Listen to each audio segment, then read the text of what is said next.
Hey guys, and welcome to CANNAMAntv. My name is Connor McLeod, and in this exciting episode, I get the chance to chat with Gary Youds. Gary is the owner of the Chillin Rooms, a cannabis social club located in Liverpool and known for its warm hospitality, professional service, and contemporary approach to recreational consumption. Opening the Chillin Rooms in 2002, Gary has sacrificed and endured great difficulty, including frequent harassment from law enforcement, resulting in numerous court appearances and on 2 occasions a custodial sentence. All the whilst, Gary has maintained his friendly and well-intentioned position that responsible adults should be able to consume cannabis in a safe and comfortable environment. So, make sure and like and subscribe, and stick around until the end, so you don't miss out on the end of episode cartoon. Now then, let's talk cannabis. It's good to speak to you, buddy. You as well, man. How you doing? Oh, I've got good news to tell you. Go for it. I've got the Conservative Drug Policy Reform Group on our side now. Excellent. I've got the Labour Party Drug Policy Reform Group on our side. All on Zoom meetings with me. Everything's been done with Zoom, but the last 2 months have been really productive. I feel like the shackles are off now. Excellent. So what does that mean? Is that we're pushing through to the official channels? Chillin Rooms should have the official approval within 2 months. We've got,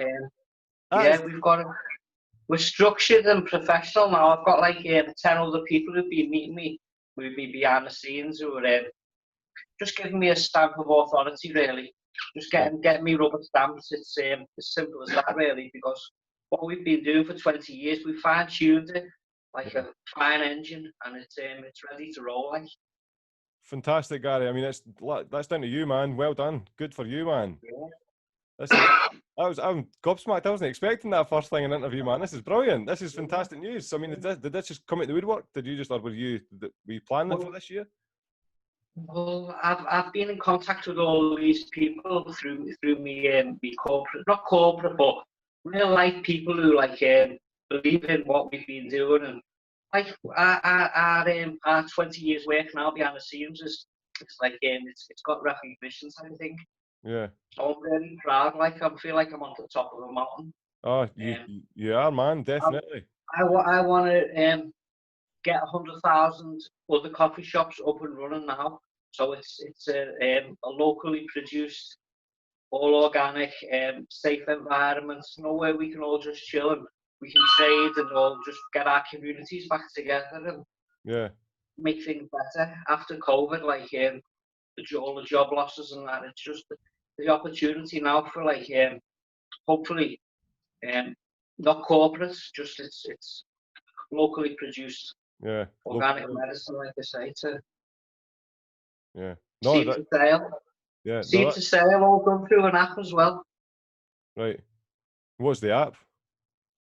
It's going to be it's going to do everything for the business, really. Pay all the tax, bring all the staff together. You're going to booth your seat, see what the produce is, and you're going to know who the grower is as well. So the growers hopefully are going to be as famous as the celebrity chefs. Excellent. In the future. So I mean, every bit of weed is accountable for. So someone is putting a name to it. It's going to be grown organically. It's going to be tested. And we've had to like there's a few things we've got to do. We're going to have to get like a prescription from some Spanish doctor. Right. And we're going to be like not the Dutch model or not the Spanish model, but like the Scouse model. Like, it's a bit of them as well. But like our model is tried and tested over many thousands of days. Like. Yeah. And what would you say? How does your model separate from the Spanish model or the Dutch model? Well, it was all locally produced. It was organic. It was grown by the community. Well, it's not much different really, but it was the finest bud in Liverpool. Like it was all like up to scratch. And the community just loved it. Well, I've no doubt it's largely because it's all just arrived. It's largely to do with the fact that your decision this year, your court decision, which obviously congratulations that went the way you wanted. I got technically let go because I did have 200 cuttings, and 3 years ago I would have been in jail for 3 years for that. Yeah, definitely. The plan for the future is like let all the flower prisoners out of jail in the next 2 months. But as far as I'm concerned, the war's over.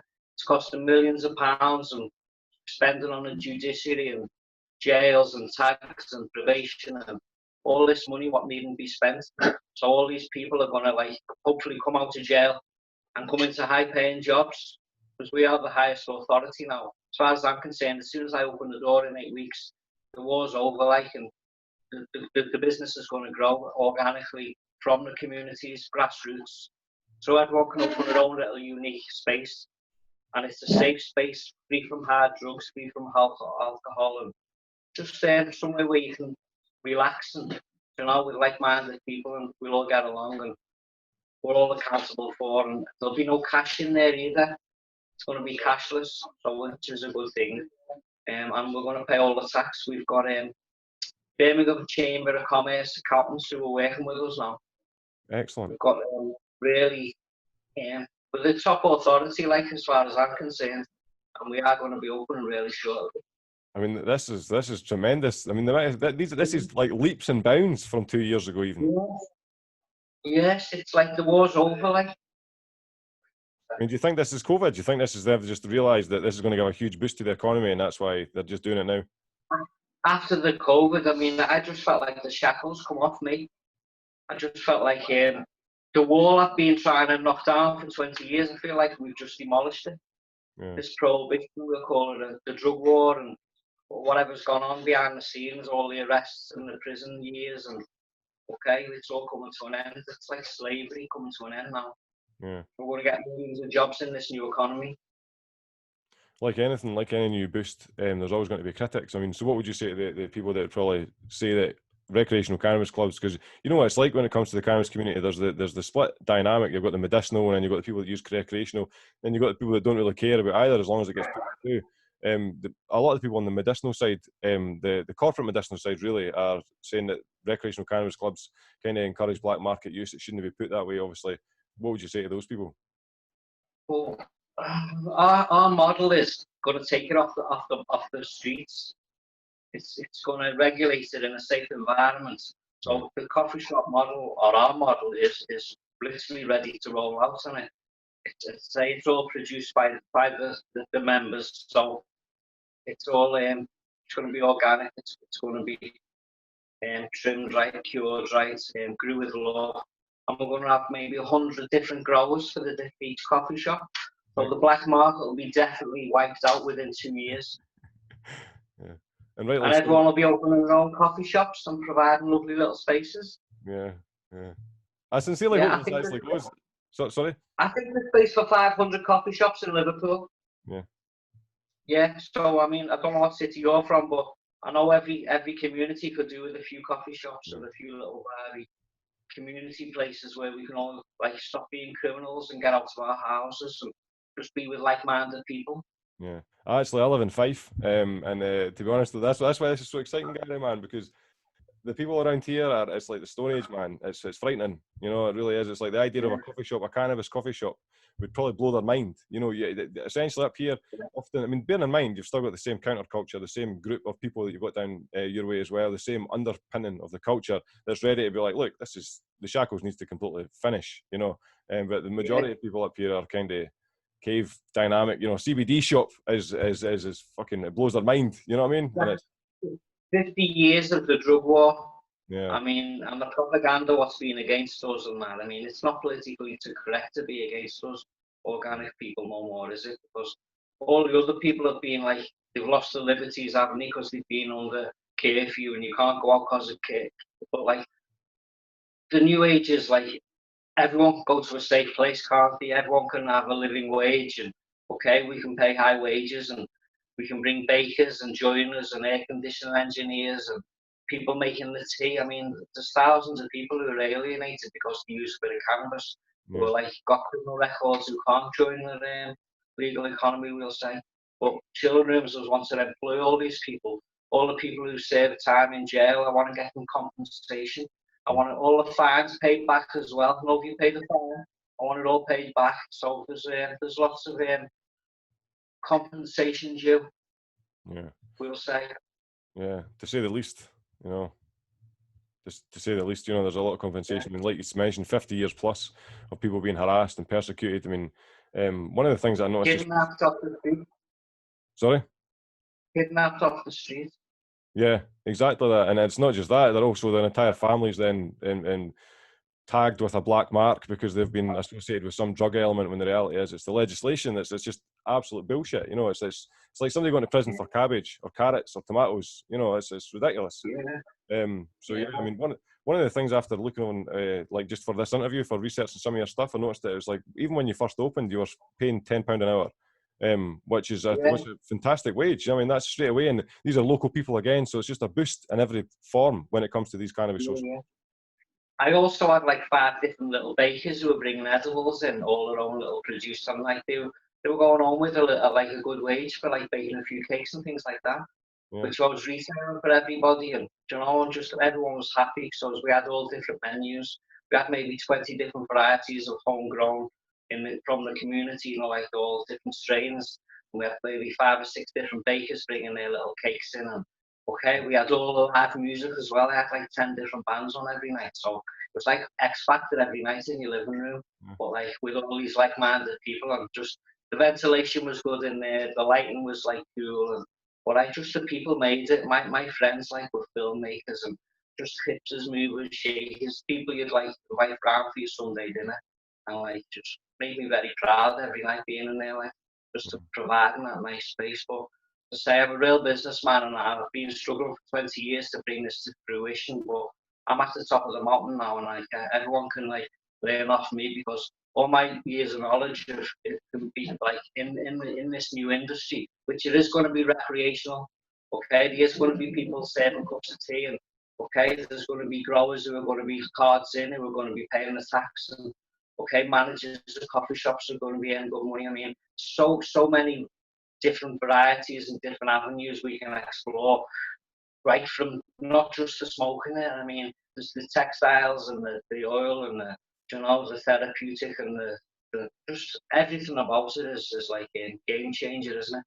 So, yeah. No, you're right, Gary, and that's fantastic, man. That's fantastic detail you're giving, because a lot of people have no knowledge of this. People think recreational cannabis clubs are a relatively new idea, but you know as well as anybody, it goes back, you're looking at decades, not even just in the UK. So all these periphery little trades that are going to be boosted and that kind of thing, these are things that, again, will knock onto the economy in a positive way, and it'll be locally, Yeah, and all the tax will be paid as well, which is what we've been working on with all the accountants and things like that. So the model we'll have, people will be able to just get like an app on the phone type of thing, and you could get an app on your phone and have a coffee shop in 6 weeks' time.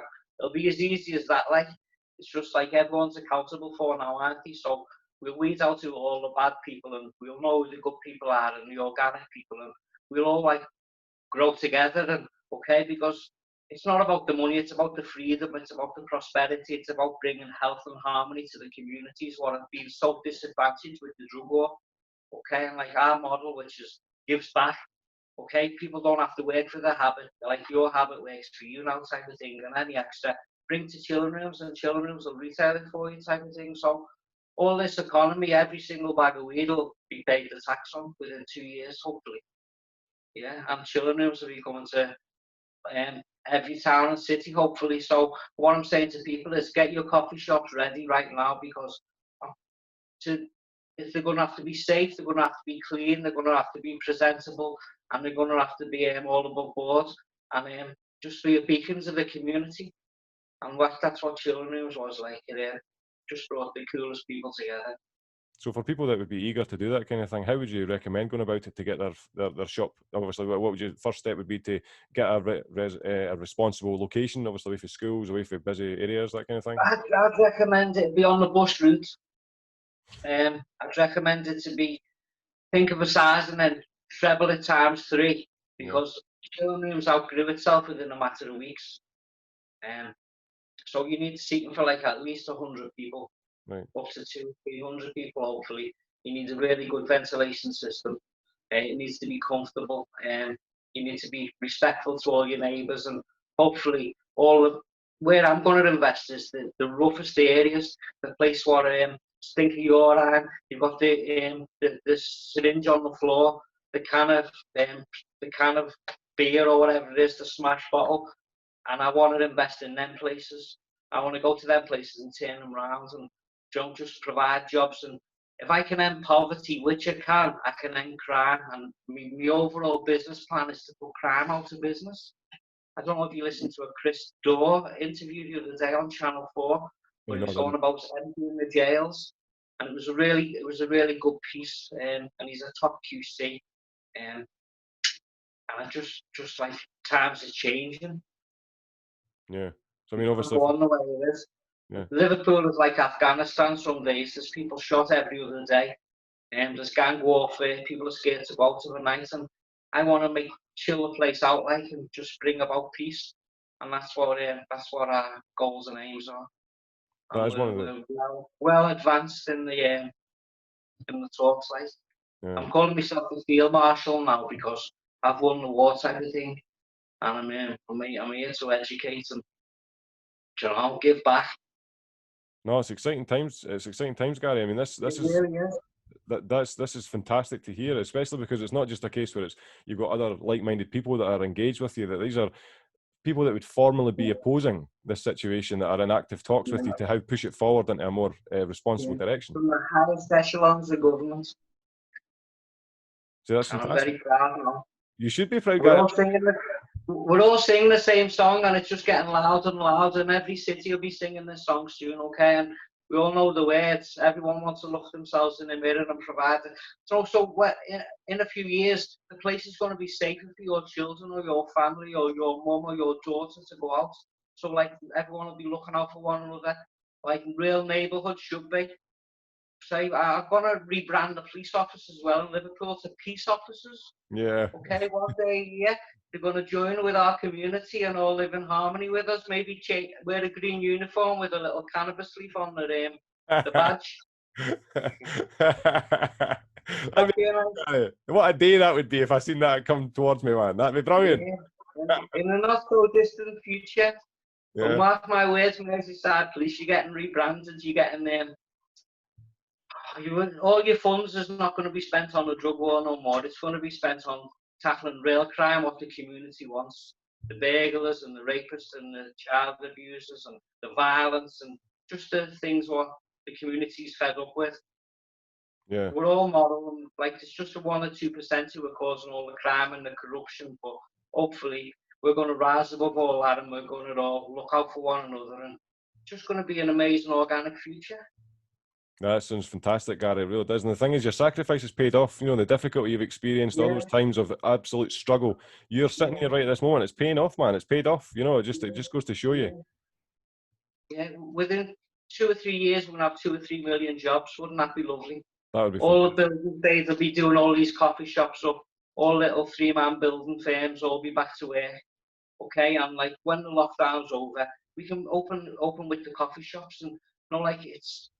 People are opening up pubs now, and like a tinderbox. Like people are going out and drinking. There's riots in the streets in most of the pubs when people are going out there now. So it's not a safe environment. People are scared to go out the house and go to these places. So Chillin Rooms is going to like chill everybody out, and it's just going to set the standards for the whole industry as far as I'm concerned. So everyone's got this unique opportunity right now to go and find their premises and get their name and get their brand and get their friends talking about it and say, listen, the war's over. Let's get our coffee shops up and running. Because you're going to have to be really nice if you want to compete with me, because Chillin Rooms is getting rolled out as we speak. We've got plans from Middlesbrough to Mallorca, okay, from Skelmersdale to Southend, okay. We're coming to your town or city, like. Fingers crossed, I hope to see you, Gary. That'd be brilliant. Yeah, you'll be up there. Last time I went to Scotland, I got bit by the midges, so I mean, really bad. I was saying to my friends, I'd rather go back to Walton than go back to Scotland. And he said, be careful what you wish for. And I was back in Walton, so I'm not saying that again. You're better off with the midges, man. Oh my God, it was horrendous. I was lighting my joints and they were that thick that you were lighting in a puffball. It was horrendous. I had scars on me for 6 months where I got bit that much. Midges can be a fucking nightmare, man. Fortunately, I've not got them much down here, but if you go up north, man, they're pretty thick, like. Oh, that was terrible. Yeah, that's exciting though about the clubs and that, Gary. I mean, what do you see to regulate it so that people maintain organic produce? Because it seems like maybe quite a difficult thing to achieve. It's all going to be done through the app. So like the grower will be uploading like a photograph every You know, like when he's planted, when he's harvesting, and if you're as good as your last crop type of thing. So Yeah. if you want to bring it to actually get it onto the menu, I mean, as it goes live, it's going to be like an eBay type of thing now. So if you've got a reputation where your product is that good, there's going to be so many different members who are going to want to put their name on it. So it's actually sold with the tax paid before it's even, and it's served on the table type of things. But it's all above board then. When it comes to the membership and stuff like that, what is the recommendation? The membership's going to be invite only. You're going to have to be invited. It's not going to be public. You're going to have to be like given a code to get this app. Right. So, I mean, I'm going to be giving all my friends them, and they can give their friends them. And I know within a matter of days or hours even, there'll be a sellout every single night. Yeah. No, And you'll be able to pick your feet, see which band you want to watch. It's like X Factor every night. And you're going to be after the choice of maybe 30 different organic products. And, okay, we're going to be selling all your different cakes and edibles and organic tinctures, whatever it is, as long as it's organic and it's cannabis and it's locally produced. Then we're going to be retailing it, and it's all going to be grown by the community for the community, which is it's much better, isn't it? So all the suppliers are going to be our members. Yeah, that sounds way better, Gary. And the thing is with cannabis social clubs as well, it just encourages benevolence. You're not dealing with, as you mentioned, violence that alcohol causes. You're dealing with people that are chilling, they're calm. Most of the time, the worst thing they'll do is to tack a cheesecake or something. You know, they're not going to really, you know what I mean? They're not going to do anything else. You eat too many pizzas. Exactly. Yeah, eat too many cakes. There is. Okay, you're not going to die, are you? You're going to go home safe, and you're going to like eat too many cakes. That's not a bad thing, is it? I mean, and I think some of the social clubs, I think in maybe Spain or something, they do like a membership that's like £20 a month or £20 a year, something like that. Would you, same scenario? I'll be having like £30 a year through membership through the app, but then it'll be like a charge for entrance, i.e. just for the bands and things like that, what would be given back. But it's a community interest company, so a lot of the profits will be going right back to the community as well. So that's really good, isn't it? That's I've fantastic. got lots of shareholders who are shareholders in it now. I've got lots of new directors, so there's really no stopping us now. Like, we're at the top of the tree, like after the war, like with our hands held high, with integrity and a plan and a model, and we're literally rolling it out everywhere. This is fantastic. So what do you see for the end of the year? Do you see this to be a situation where there's no, as the Chillin Rooms times 10 by December kind of thing, or? I know as soon as Chillin Rooms opens in Liverpool, there'll be 4 or 5 open within 3 months, and then within the next year there'll be 100, and then in every other city, every other coffee shop will be opening theirs. So it'll all be, and if you can use my model or you can use my app, it'll be simple as getting an app on your phone and growing your community. And we've got all the answers in place. What you need to answer all these questions, I can answer every single question, and I'm not going to confuse things. It's going to be as simple as possible. Yeah. So essentially, the licenses are going to be like so simplified, so everyone can just get an app on your phone. Okay, it's going to be as simple as that. You're saying obviously this is the unicorn moment. You know, it's that golden, the California gold rush. If you get your foot in the door now for a recreational cannabis club, you'll be rewarded later. Do you think that? Because a lot of people right now will be nervous to just start up a premises because they'll think that they've not got their ear to the ground. You know, so would you say that it's a leap of faith is required to then be benefited later? Well, within 8 weeks' time, 9 weeks' time, Chillin Rooms will be opening its shutters and like welcoming the green avalanche.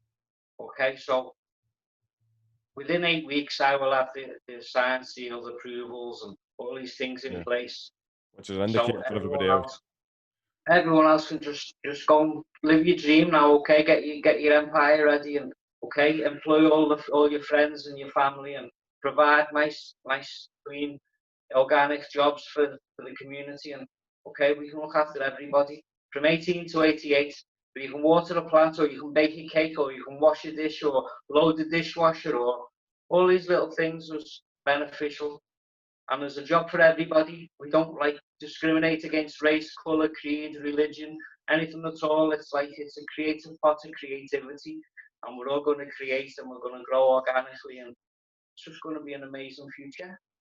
That sounds way amazing, Gary. If this goes exactly like that, I mean, the fact that you've got the all good for 8 weeks' time is a huge indicator for anybody else that's sitting in the dark right now. They're, watching this and thinking to themselves, "Fuck, I better make more of an effort."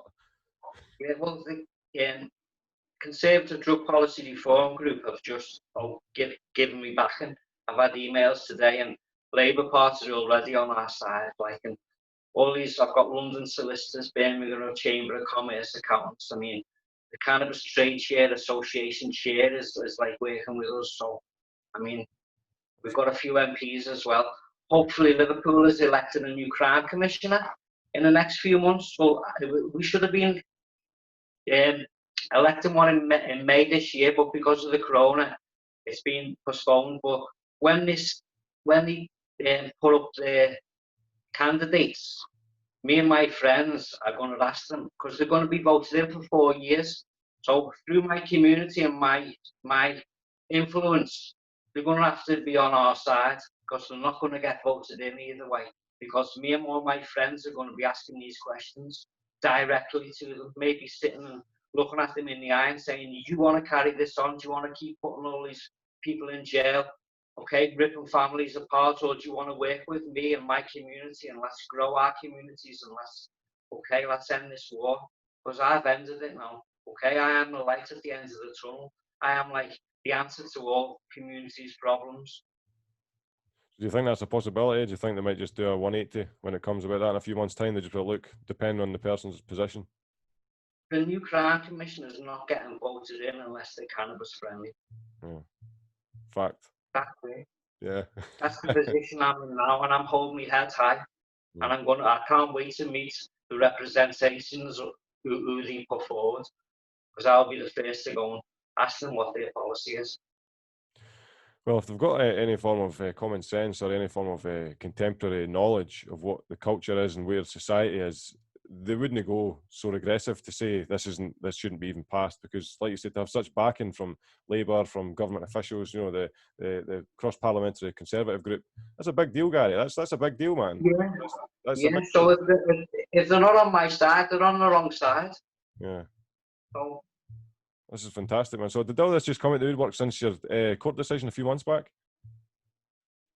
well, it was a bit quiet till the corona, but like after the corona, and like everyone I spoke to was on my side type of thing, and they wanted to help and bring their friends in, and it's just snowballed from there. Where last week there was like 10 people on the Zoom meeting.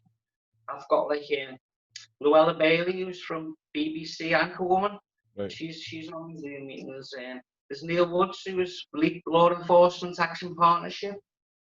There's Joanna Drinkwater, she's the Birmingham Chamber of Commerce. I mean, some really top people. Like, yeah, influential people. Well, I'm glad I managed to catch you, Gary. I'm glad I managed to get in here for 20 minutes whilst you're so fucking busy, man. Bloody, I'm made up to views. I've seen you were interviewing Mike Barnes and things like that. I've watched a few of your videos. Like, I just like your Etonian accent, like, and Scottish and cool. Like, it's great. Just anyone who's getting the word out, it's good, isn't it? Because I appreciate that. I haven't had the voice for 20 years type of thing, and I'm getting one now. Like, people are listening, and everything they're saying is going to be like, people are going to listen to the words, and it's just like the future, isn't it? It's definitely the future. I mean, let's be honest, it's not even just the future of like social recreation when you're going to the, like, instead of going to the pub, because that's a thing of the past. It seems like anywhere, when you're looking on the stats, the UN and all that kind of stuff, where anywhere that cannabis has been allowed to flourish, alcohol goes down. So it's like that in itself. It's alcohol's a thing of the past, man. There's always going to be that fringe group that are into both and all that kind of thing. That's always going to be present, but there is a shift, so for this in itself, the social element's a shift, but the medicine element, I mean, we're looking at a situation where potentially every new innovative medicine is going to have an underpinning of some form of cannabinoid basis, and this, 100%. And this is like, exactly, so it'd be really interesting to see if this is like this, the future's green, man. It's not orange anymore. The future's green. The green avalanche is here, like, everyone, like, get ready, and that's like, get everyone's smiles back on their faces, and okay, we're going to hopefully get all this, people who are on bail as well, we're going to get all these court cases dropped.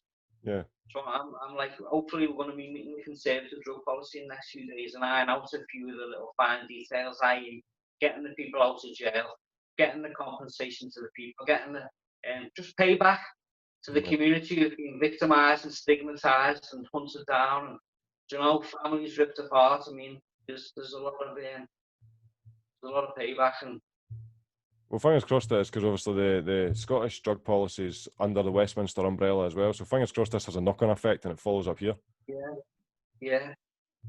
The drug war is useless. It's a waste of time. It's achieved nothing. It's just since our families up, it's created millions of jail hours and just it's been an epic failure, to say the least. I mean, the idea of having a war on a substance is ludicrous. My whole life, I'm 51 years of age this year, and it started in like 1971. So when my son come of age in the next few years, like, it's going to be a lovely, safe place for them. But it's times are changing, and I'm the same. It's no longer. I mean, I even just like 10 years ago, we'd be talking about that, and you would kind of be stigmatized immediately for even smoking. Like, nobody would kind of be, oh, he's a cannabis. So you immediately got put in this fucking gadget group, you know, because you're a smoker. And it's like, the reality is, you weren't out going getting steaming. You lose waste. Exactly. Achieve nothing, non-achiever. You might as well just go. Exactly. Ironically, that's what I mean. That's where it kind of seems like a fucking golden goose that you fast forward years later, and we've got this physiological system for it, you know. Look at some of your productive stoners like Richard Branson and Paul McCartney, John Lennon. I mean, Bob Marley. I mean, they're all like inspirational people who are like prophets, aren't they? Really, like John Lennon's lyrics, like. It's an outdated stereotype, that whole lazy stoner thing, and hopefully, because that's the same again. I have one of my uncles said that to me a couple of years back. It was like, it makes you lethargic. And it's like, no, it depends what you're smoking, it depends what your day is, and it depends how you feel, and it depends what you've got to do. Because that thing of like, it makes you not want to go to, like, as a teenager, it's like smoking cannabis makes you not want to do your exams. It's like, no, man, doing your exams make you not want to do your exams, you know.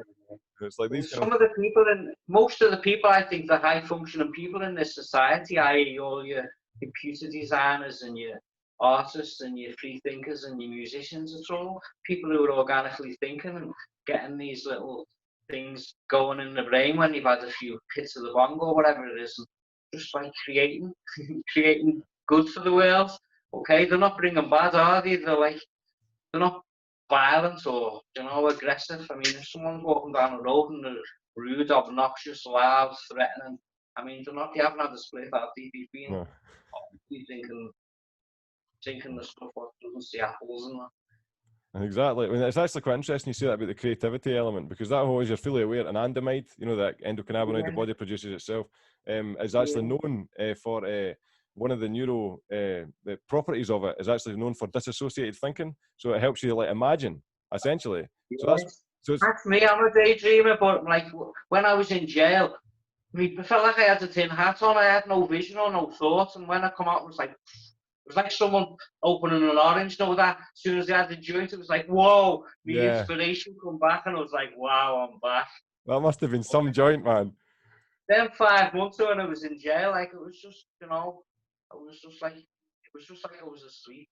I had no vision, nothing was coming to me, no plans, and just like my brain was asleep. But as I said, when you smoke that little bit of organic, medicinal, organic herb, like, it just takes you to another level, doesn't it?